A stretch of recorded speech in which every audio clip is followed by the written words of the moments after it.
हाँ बंधुगण, प्रभु श्री रामचंद्र त्रेता युगरे बनवास थिलाबेले ଏହି ସ୍ଥାନରେ ପହଞ୍ଚିଥିଲେ ଏବଂ ସେ ଏଠି ମା ରାମଚଣ୍ଡୀଙ୍କୁ ସ୍ଥାପନ କରିଥିଲେ।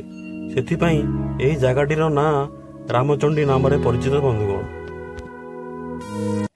हेलो फ्रेंड्स, मु हिमांशु आपण मन स्वागत जणाऊँ आ एक सुंदर भिडियोटी आज एक ऐतिहासिक स्थान उपर सांग माने जगहटी हूँ आमर खोर्धा डिस्ट्रिक्ट बेगुनिया ब्लॉक रो गड़माणित्री ग्राम माँ रामचंडी पीठ।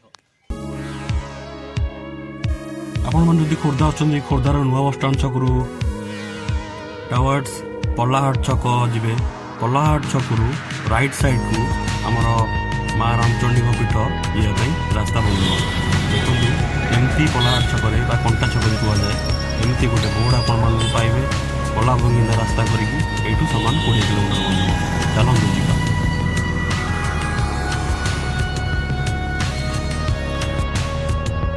माँ रामचंडीଙ୍କର ଏହି 60 फुट उच्चता विशिष्ट एक कला मुगुनी शिला माँ प्रतीक रूपे पूजा पाउछन्ति।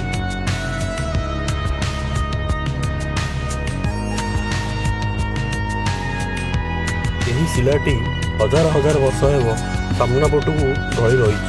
କଥାରେ ଅଛି 1600 ବର୍ଷ ତଳେ ଜାନି କନ୍ଧ ନାମରେ ନାମିତ ଏକ ପୂଜା କରୁଥିଲେ। ଏହି 60 ଫୁଟ ଶିଳା ଉପରେ ଆଧାରିତ ମାଙ୍କର ଏହି ପଥରଟି ଆପେ ଆପେ ବଢୁଥିବାରୁ କନ୍ଧ ଜାନିଙ୍କୁ ମାଙ୍କୁ ଅଳଙ୍କାରିତ କରିବାକୁ ଅସୁବିଧା ହେଲା ଏବଂ ସେ ମାଙ୍କୁ କହିଲେ, ଆପଣ ବଢିବାରୁ ମୁଁ ହାତ ପାଉନି, ହଳଦୀ ଓ ସିନ୍ଦୁର ଲଗେଇ ପାରୁନି। କିନ୍ତୁ ମା ନ ଶୁଣିବାରୁ ଥରେ କନ୍ଧ ଜାନି ରାଗିଯାଇ ମାଙ୍କ ପଥର ଶିଳାକୁ ଏକ ଚାପୁଡ଼ା ମାରିଥିଲେ ଏବଂ ତାପରେ ମା ଆଉ ନବଡ଼ି ସେତିକିରେ ରହିଯାଇଥିଲେ।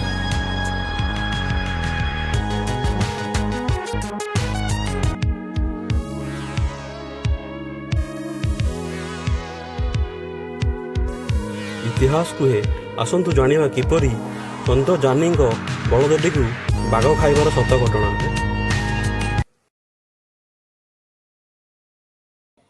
ये जो बाघ बलद आप देखुं हाँ सी राजा देइथिले हल बलद घर बिल सब देइथिले राजा। अच्छा पूजारी के अच्छा पूजारी पूजा करथले रोउथले घरे आउ दिने कौन है बलद टी माँ को बाघ खाईदेला। अच्छा खाईदेला देखो से पूजा बंद करदे माँ चंडी को बाघ खाईदेला। हाँ अच्छा से बाघ कुरुड़े से पछपट अच्छी गले देखिए से पहाड़ पर उठिक सी बाघ जो खाईदेला तापरे से पूजा बंद करदेला।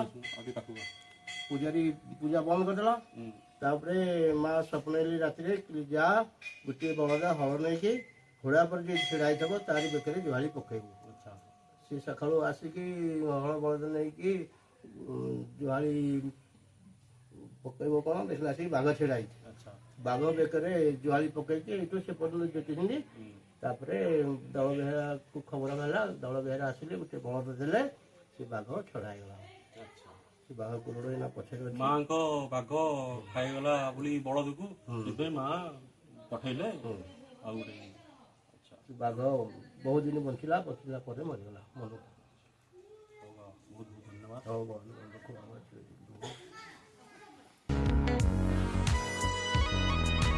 एसत आसतु जानिबा गड़माणित्री ग्राम बा जहाकू लोक माने माणिकपाटଣା ग्राम नाम जानिछंती सेही ग्रामर किछि इतिहास। 1621 मसीह लालबेग बा अहमद बेग खां श्रीमंदिर आक्रमण करथिला। गजपति परामर्श सेवक माने पाइक मानक सहायता विग्रह को नदी पथरे माणिकपाटଣା निकट अंधारीगढ़ को विजय कराइथिले। निशारदारे खबर मिला अहमद बेग खां आगे आसुची अंधारीगढ़ को विग्रह को स्थानांतरित करने समय नथिला। शेषरे समस्त विचार विमर्श पर विग्रह ब्रह्म स्थानांतरित है।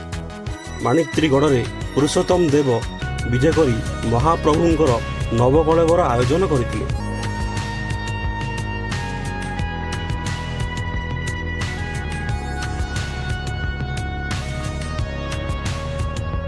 ନବକଳେବର ପରେ 1622ରେ ଗଜପତିଙ୍କ ଦେହାନ୍ତ ହେଲା ଏବଂ ତାଙ୍କ ପୁତ୍ର ଗଜପତି ନରସିଂହ ଦେବ ଶ୍ରୀକ୍ଷେତ୍ରରେ ଆକ୍ରମଣ ଜନିତ ଗୋଳମାଳ ଥମିବା ପର୍ଯ୍ୟନ୍ତ ଗଡ଼ମାଣିତ୍ରରେ ମହାପ୍ରଭୁ ସମସ୍ତ ସେବା ପୂଜାର ବନ୍ଦୋବସ୍ତ କରାଇଥିଲେ। ବନ୍ଧୁଗଣ,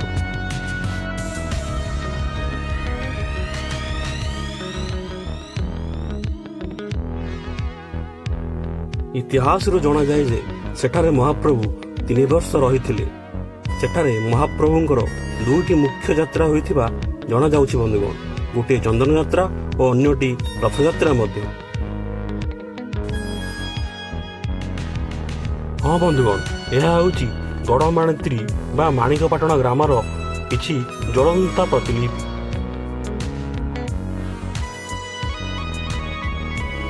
ହଁ ବନ୍ଧୁଗଣ, ଏମିତି ଲୁଚି ରହିଛି ଅନେକ ଉତ୍କଳୀୟଙ୍କ ବୀରତ୍ୱ ଗାଥା, ଯାହାକି ଆଜି ବି ଶୁଣିଲେ ମଧ୍ୟ ମନୋବଳ ଦୃଢ଼ କରି ଆଗକୁ ଚାଲିବାର ପ୍ରୋତ୍ସାହନ ଓ ପ୍ରେରଣା ଯୋଗାଏ।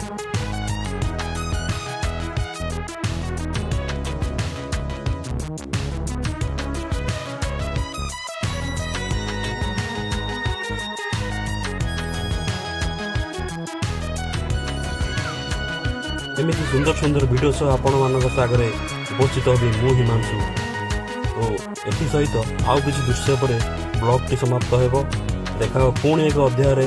ରହିଲି ସାଙ୍ଗମାନେ, ନମସ୍କାର, ଜୟ ଜଗନ୍ନାଥ।